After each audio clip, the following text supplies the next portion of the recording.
there's a U-turn of the implementation of the levy because we want to monitor. I'm not sure the logic that informed, because first of all, the communication to us was that this levy is supposed to help us rake in some revenue, which will be ring-fenced, obviously, and to help us clear the sector debts that we're faced with. So if prices are fluctuating for now, why do we want to bother about prices that are fluctuating on the market? We should wait until maybe it hits us hard and then we implement some more. First of all, let me disagree with all the headlines that you have read. Whether it was attributed to the Honorable Asiamah or government taking U-turns and all those sensational headlines. I think that what has happened is actually a listening government, a sensitive government, that is showing the people of Ghana that indeed you have spoken and we have heard you. The geopolitics of Israel and Iran is just one aspect of what goes into oil pricing in Ghana. There are other contributing factors.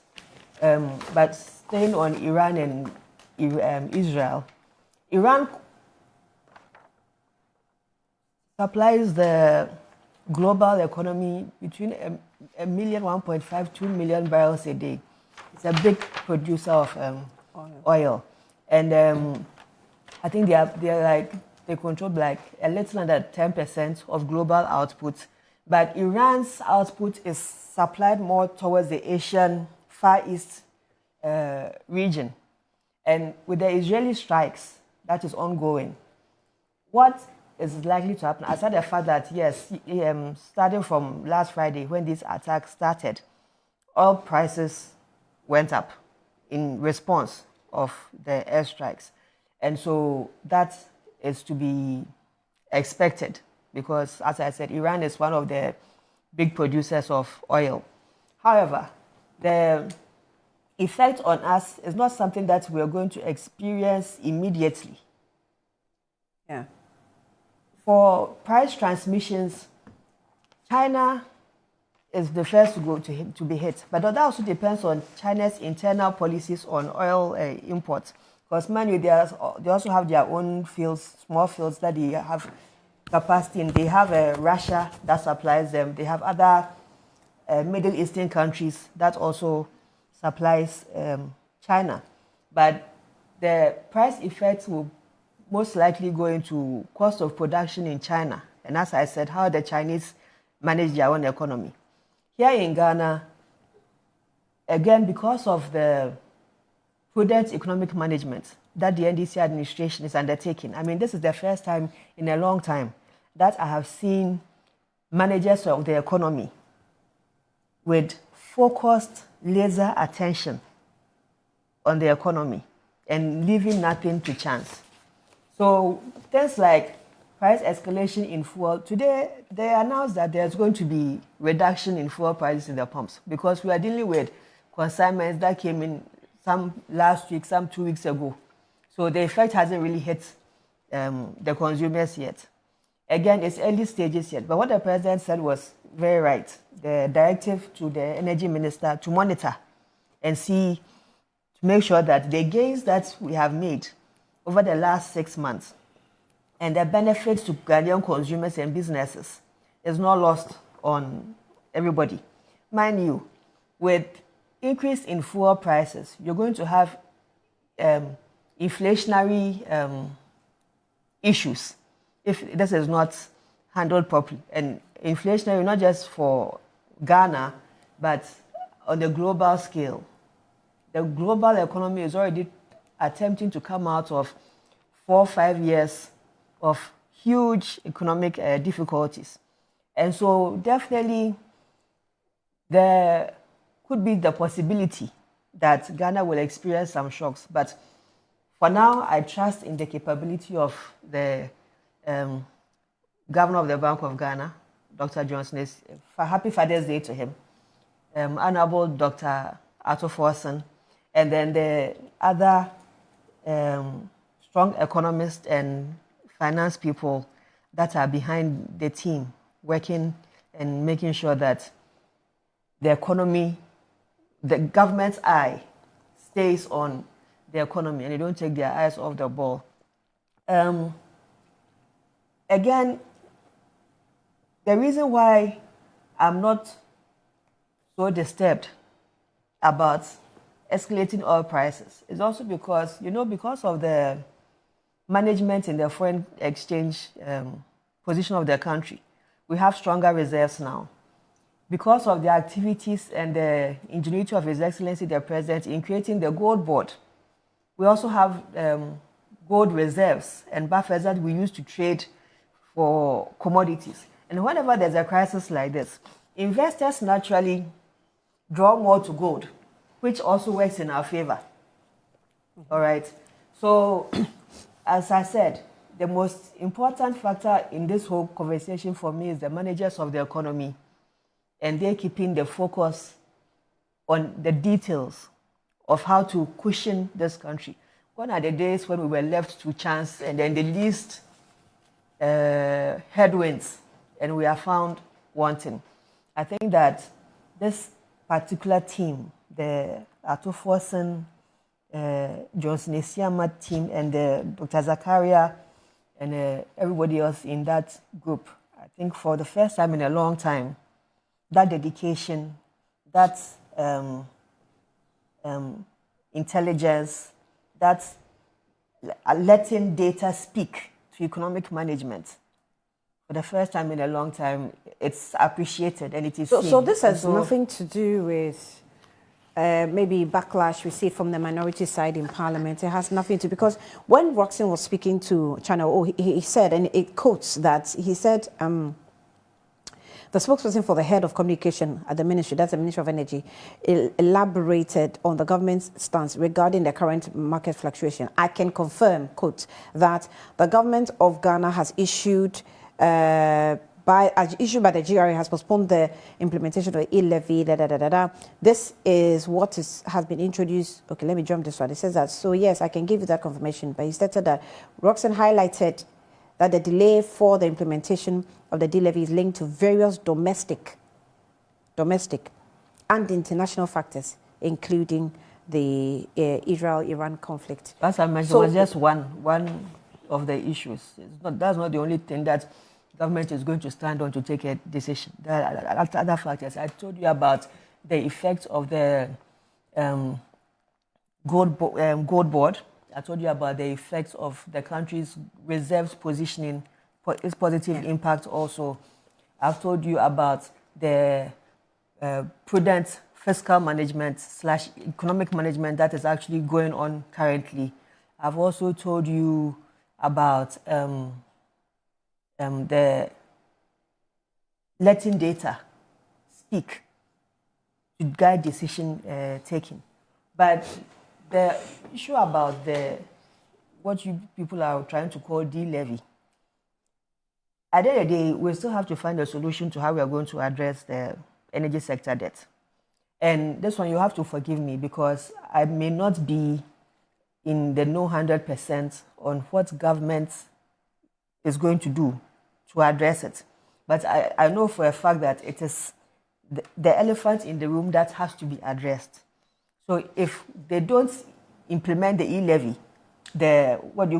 energy levy, then clearly there has to be an alternative to raising the money to pay for the energy sector debt. So perhaps maybe they have mentioned, I haven't heard, or in the coming days, government will give clear directions on how that money is going to, how that bill is going to be funded. Yes, because, when the levy was introduced, there were also timelines as to how much we have to be able to raise every year so that we can make up with whatever is increasing. Because as the day goes by, the debt keeps increasing. So we need to, if we are, we may have to charge the people to pay. We have to do it as soon as possible.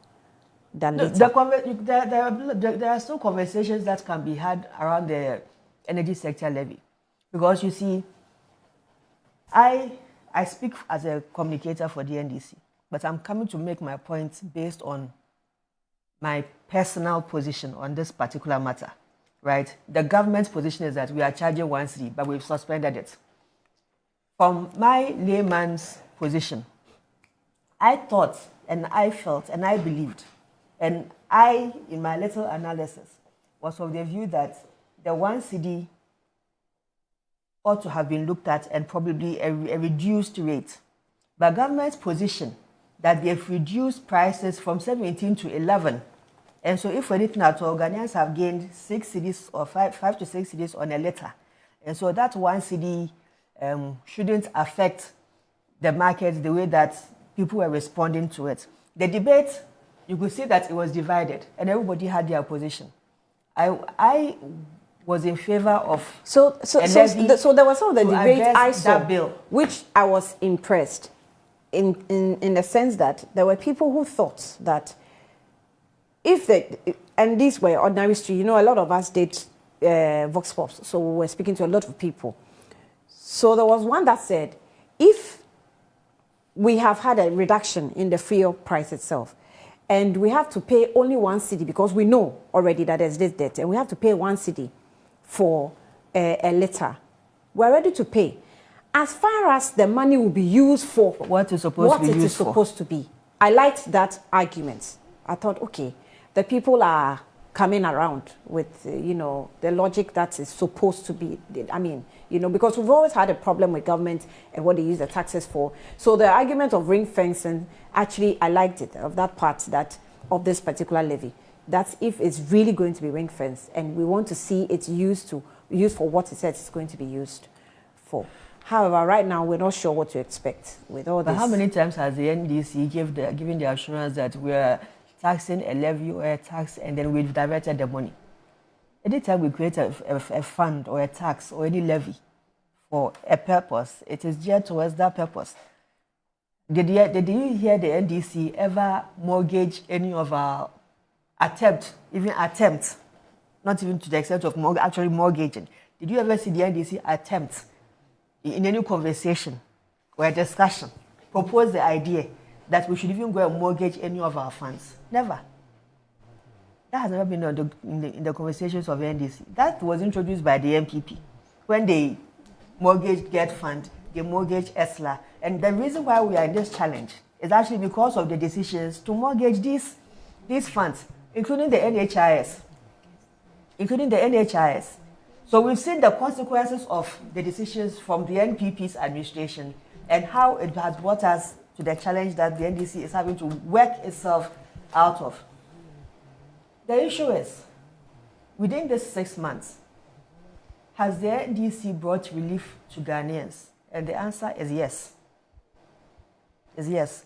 Even if you are blind, you will still know and feel and experience that there's been some relief. Ghanaian consumer, and typical of consumer behavior generally, people sometimes when you put them in a restrictive environment, as they have had to experience in the last 12 quarters of the NPP administration from 2021-2022, with inflation, high rising inflation, with challenges to the foreign currencies, with the general high cost of living, sometimes it takes people a while to really come to appreciate the benefits of when you have economic easing. Mm-hmm. Because it's something that is in the psychology of a man, that some things take time. And then some people within the spectrum of life will experience it at different times. I'll give you a clear example. When we were having this foreign exchange appreciation of the cedi, and people were calling for the market to reduce price as a result of the improvement in the country's foreign exchange, you saw how the market responded. For those who were doing the big distribution and were importing, it was much more easier for them to make the transition. But when you come down to where the retailers are and mass distribution, there's a challenge because not everybody is able to make that adjustment based on the current economic fundamentals. Okay? Yeah. And again, consumer behavior is because of how they have been programmed over the last 12 quarters. Mm-hmm. So these things take time for people to adjust. The benefits but the most important thing is that government has been able to sustain this progression over the last 2 quarters. And if you can project into next quarter, the city is now stable. Government is still managing the economy prudently. We're not in unnecessary expenditures. We don't hear frivolous expenditures. We don't hear flashy projects being introduced here and there. The programs that are being delivered are programs that are geared towards growing the economy, stabilizing the economy, growing the economy. We have not had any, even the idea to be proposed, fanciful things like cathedrals and all those things. Those things don't exist in NDC's lexicon. So the focus is the gains so far should be sustained. Data should speak. We should, and then aside from the fact that, let me mention this, about the fact that we are building on gold buffers, we also have to come to the point where we're able to build on our oil buffers. This morning when I was coming in, I was having a conversation in my head about the same conflict that is going, because right now nobody knows how long this conflict is going to last. We were here talking about Russia and Ukraine, how many, 4 or 5 years ago, and to date they are still fighting with the same intensity. And it's as if there's no side, no possible, what do you call it, insight? Amicable solutions. And it means countries that are being dependent must find different solutions of taking care of themselves. Exactly. And it depends on your own economic management. And I am very convinced that what government has, the team that government has, these are people that I've known for many, many years, and I know their strengths, and I know their weaknesses, and I know how things are working behind the scenes, and I'm convinced that this will be sustained.